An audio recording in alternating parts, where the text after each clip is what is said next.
Hello नमस्कार दोस्तों, कैसे हैं आप। उम्मीद करता हूँ ठीक होंगे। Trick I with NL study में आपका पुनः स्वागत है दोस्तों।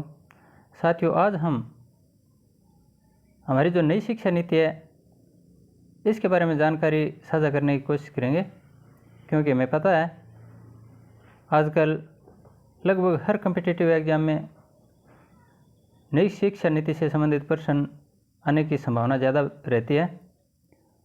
तो क्यों न हम इस छोटे से वीडियो के माध्यम से कुछ जानकारियाँ साझा कर लें।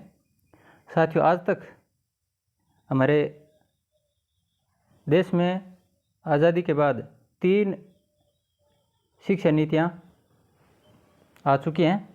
पहली 1968 में और दूसरी 1986 में और तीसरी अभी जो 29 जुलाई 2020 को माननीय प्रधानमंत्री श्री नरेंद्र मोदी जी के द्वारा घोषणा की गई थी। और इस नीति को तैयार करने वाली जो समिति थी उसके अध्यक्ष डॉक्टर के कस्तूरी रंजन थे, जो कि पूर्व में इसरो के प्रमुख भी रह चुके हैं। वैसे दोस्तों, शिक्षा नीति के बारे में अगर हम जानना चाहें, इसके इतिहास के बारे में, तो 1835 ईस्वी में एक अंग्रेज थे मैकाले, उन्होंने शुरुआत में ये जारी की थी अंग्रेजी को बढ़ावा देने के लिए। तो हमारे देश में शिक्षा नीति के जनक के रूप में लॉर्ड मैकाले को ही जाना जाता है। और देखिए, 1968 से 1986 और 1986 से ठीक अब 2020 तक, यानी 2020 में घोषणा हुई और अब तो हालांकि 2025 चल रहा है, लेकिन धीरे धीरे इसमें 2020 तक कुल कितने वर्षों का समय, ये प्रश्न कई बार पूछा गया है। 1986 से 2020 तक 34 वर्ष का समय बनता है। तो 34 साल के बाद में ये नई शिक्षा नीति NEP, जिसे न्यू एजुकेशन पॉलिसी 2020 के नाम से जाना जाता है, NEP 2020, इसमें क्या क्या रूपरेखा है इसका हम यहाँ अध्ययन करेंगे। 10वीं बोर्ड खत्म, MPhil भी बंद होगा। अब इस नीति के तहत 10वीं कक्षा का जो बोर्ड होता था वो ख़त्म कर दिया। MPhil एक उच्च डिग्री होती थी, वो भी अब बंद कर दी गई। केंद्रीय मंत्रिमंडल ने शिक्षा मंत्रालय भारत सरकार द्वारा प्रस्तावित नई शिक्षा नीति 2020 को मंजूरी दी। किसने? ये प्रश्न भी इस प्रकार पूछ सकते हैं कि किन्होंने मंजूरी दी। तो केंद्रीय मंत्रिमंडल ने। ये 36 वर्षों बाद केंद्र सरकार के कैबिनेट की स्वीकृति के बाद देश में नई शिक्षा नीति लागू की गई है। लेकिन ये लागू होना और घोषणा करना, इसमें थोड़ा सा फर्क है दोस्तों। 34 साल बाद आगे देखिए, केंद्रीय मंत्रिमंडल ने नई शिक्षा नीति 2020 को हरी झंडी दी। ये तो 34 साल बाद, यानी 29 जुलाई 2020 को 34 वर्ष बाद, और लागू हुई 36 वर्षों बाद। तो ये दोनों थोड़ा सा ध्यान से देख लेना इनको। 34 साल बाद शिक्षा नीति में बदलाव किया गया है और नई शिक्षा नीति है, इसकी प्रमुख बातें इस प्रकार हैं। कैसे कि इसकी एक तो शिक्षा संरचना है, इसमें 5 + 3 + 3 + 4 ये फार्मूला है। इस फार्मूले का मतलब क्या है, इसके बारे में विस्तार से हम आगे जानेंगे। पहले 5 वर्ष का मतलब है मूलभूत या फाउंडेशनल शिक्षा, जिसमें पहली सबसे शुरुआत में, यानी 4 वर्ष की उम्र होती है बच्चे की, तो वो नर्सरी का बच्चा कहलाता है। 4 वर्ष का बच्चा नर्सरी का, और 5 वर्ष का जूनियर KG और 6 वर्ष का सीनियर KG। अब इन तीनों को मिलाकर हम अपने आम भाषा में समझना चाहें तो आंगनबाड़ी वाले बच्चे हैं वो इसके अंतर्गत आते हैं। हालांकि इसमें पहली और दूसरी कक्षा और मिलने के बाद ये 5 वर्ष बनेंगे। 5 के भी 2 भाग बनते हैं। 5 के 2 भाग बनेंगे। एक तो प्री स्कूल जिसे आंगनबाड़ी कहते हैं, ये nursery, junior KG, senior KG, ये प्री स्कूल के अंतर्गत आते हैं अर्थात आंगनबाड़ी वाले। और पहली तथा दूसरी कक्षा ये कुल मिलाकर 5 वर्ष बनते हैं। ये तो 5 का कॉन्सेप्ट क्लियर हो गया। और 7 वर्ष का बच्चा होगा वो पहली कक्षा का, 8 वर्ष का बच्चा दूसरी कक्षा का। कुल मिलाकर कितने वर्ष हो गए? ये 5 वर्ष। 5 वर्ष के 2 भाग बना दिए। एक तो 3 वर्ष का आंगनबाड़ी वाला कॉन्सेप्ट और पहली दूसरी कक्षा के 2 वर्ष, कुल 5 वर्ष हो गए। इसके बाद में आता है 3 वर्ष का कॉन्सेप्ट जिसे प्रारंभिक या प्रीपरेटरी शिक्षा भी कहते हैं। प्रीपरेटरी यानी प्रारंभिक शिक्षा। इसमें 3 वर्ष हैं और कक्षाएं कौन कौन सी हैं? हमने पहले पढ़ा था कक्षा 2 तक, तो तीसरी, चौथी और 5वीं। कक्षा 3, कक्षा 4 और कक्षा 5, ये 5वीं तक कौन सी होगी? प्रारंभिक शिक्षा। जैसे 9 वर्ष का बच्चा है वो तीसरी कक्षा का, और 10 वर्ष का बच्चा चौथी कक्षा का, 11 वर्ष का बच्चा 5वीं कक्षा का। ये 3 वर्ष का कॉन्सेप्ट क्लियर हो गया। यानी 5 + 3 इतने क्लियर हो गए। 8 वर्ष की शिक्षा। इसके बाद में आगे 3 वर्ष और आया था, वो किस प्रकार से है? उसे मिडिल शिक्षा भी बोलते हैं। 3 वर्ष का है कक्षा 6 और 12 वर्ष का बच्चा। 12 वर्ष का बच्चा कक्षा 6 में होगा। और कक्षा 7 का 13 वर्ष। 13 वर्ष का बच्चा कक्षा 7 में और 14 वर्ष का बच्चा कक्षा 8 में। यानी जब उसकी 14 वर्ष की आयु पूरी हो जाएगी तब 8वीं कक्षा उत्तीर्ण कर लेगा।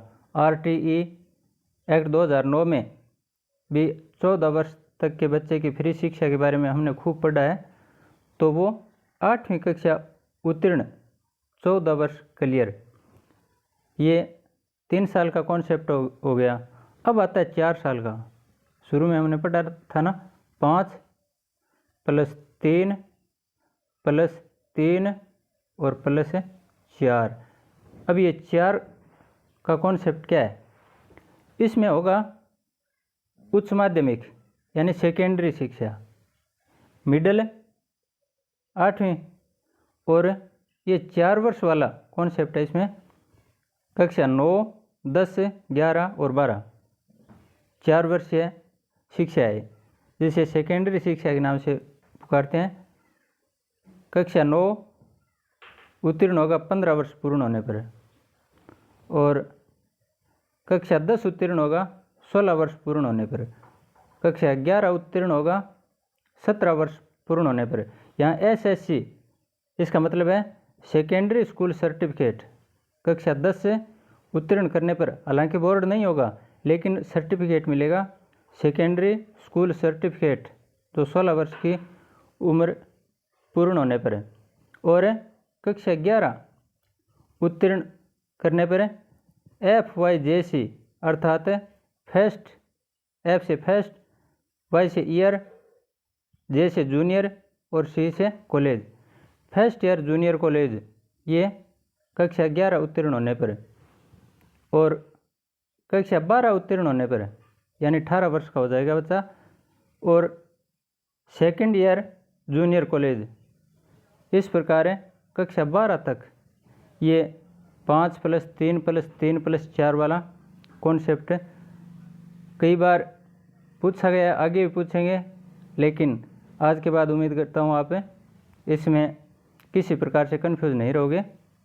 अन्य भी मुख्य मुख्य विशेषताएं क्या हैं इसके बारे में हम जानेंगे। अब केवल 12वीं कक्षा में बोर्ड परीक्षा होगी, यानी 10वीं कक्षा में सर्टिफिकेट ज़रूर मिल गया था, सेकेंडरी स्कूल सर्टिफिकेट है, लेकिन वो बोर्ड ज़रूरी नहीं है। 12वीं कक्षा में बोर्ड परीक्षा होगी। 10वीं बोर्ड परीक्षा अनिवार्य नहीं होगी। एमफिल एक उच्च डिग्री है, एमफिल को अब समाप्त कर दिया, यानी नेट, सेट, पीएचडी सीधे एमए के बाद सीधे पीएचडी कर सकेंगे। कॉलेज की डिग्री 4 वर्ष की होगी। कॉलेज की डिग्री पहले 3 वर्ष की होती थी ना, फर्स्ट ईयर, सेकेंड ईयर और फाइनल। अब 4 वर्ष की होगी। 12वीं के बाद 4 वर्ष की कॉलेज डिग्री होगी, और इसमें 3 वर्ष भी रखा है, लेकिन आगे फिर वर्ष जोड़ दिए जाएंगे। तो 4 वर्ष वाली बढ़िया पॉलिसी बताई है। 5वीं तक की पढ़ाई मातृभाषा, स्थानीय भाषा और राष्ट्रीय भाषा में अंग्रेजी की अनिवार्यता हटा दी गई है। 5वीं तक की जो पढ़ाई है वो मातृभाषा में या अपनी क्षेत्रीय स्थानीय भाषा उसमें, और वो भी मान्य नहीं है तो राष्ट्रीय भाषा में दी जाएगी। इसके बाद में अंग्रेजी को सिर्फ एक विषय के रूप में पढ़ाया जाएगा, कोई अनिवार्य विषय नहीं है। 9वीं से 12वीं तक सेमेस्टर प्रणाली, आजकल जो फर्स्ट ईयर सेकेंड ईयर में सेमेस्टर प्रणाली चल रही है ना, वही सेमेस्टर प्रणाली 9वीं से 12वीं तक लागू होगी। और कॉलेज की शिक्षा अब 3 या 4 वर्ष की होगी। ऊपर पढ़ा था ना हमने 4 वर्ष, तो 3 वर्ष की हो सकती है, बीए सीधे कर सकते हैं, लेकिन 4 वर्ष की होगी। उसके फायदे आगे आएंगे। अगर 3 वर्ष में डिग्री प्राप्त की है कॉलेज की, तो आगे एमए के लिए 2 वर्ष का समय देना होगा। अगर 4 वर्ष की ये कॉलेज डिग्री की है, तो आगे एमए के लिए 1 वर्ष में एमए क्लियर हो जाएगी। इस प्रकार 1 साल बाद सर्टिफिकेट मिलेगा। कॉलेज शिक्षा है, ये कॉलेज की डिग्री है, इसमें 1 साल के बाद सर्टिफिकेट मिलेगा। ये 2 साल बाद डिप्लोमा और 3 साल बाद डिग्री। ध्यान से देखिए, 1 साल बाद यानी फर्स्ट ईयर, सेकंड और थर्ड ईयर हम करते थे ना बीए में, तो 1 साल के बाद सर्टिफिकेट मिल जाएगा, 2 साल के बाद डिप्लोमा मिल जाएगा और 3 साल के बाद डिग्री मिल जाएगी। पहले ये लगातार, हम बीच में गैप नहीं दे सकते थे, लगातार करने पड़ते थे। BA first year, second year, final लगातार 3 वर्ष पढ़ना अनिवार्य था, लेकिन अब ये डिप्लोमा, डिग्री, सर्टिफिकेट मिल जाएंगे। और 4 साल की डिग्री करने वाले सीधे 1 साल में एमए करेंगे। अगर 4 साल की डिग्री किसी ने की है तो वो एमए सीधा 1 साल में कर सकता है। और एमए करने वाले छात्र हैं वे अब सीधे पीएचडी कर सकेंगे, एमफिल की आवश्यकता नहीं है, नेट की भी आवश्यकता नहीं है इसमें। अगर कोई छात्र एक कोर्स के बीच में दूसरा कोर्स करना चाहता है, बीच में अगर कोई दूसरा कोर्स करना चाहता है तो एक कोर्स उसको छोड़ना पड़ेगा, तो वो भी मान्य है इसमें। तो उसे कुछ समय के लिए ब्रेक लेकर ऐसा करने की अनुमति इस नई शिक्षा नीति के तहत दी गई है।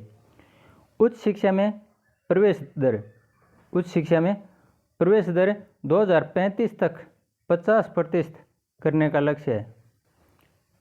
प्रवेश दर अर्थात जीईआर ग्रोस एनरोलमेंट रेशो, जिसे सकल नामांकन अनुपात भी कहते हैं, ये 2035 तक कितने 50% का लक्ष्य रखा गया है।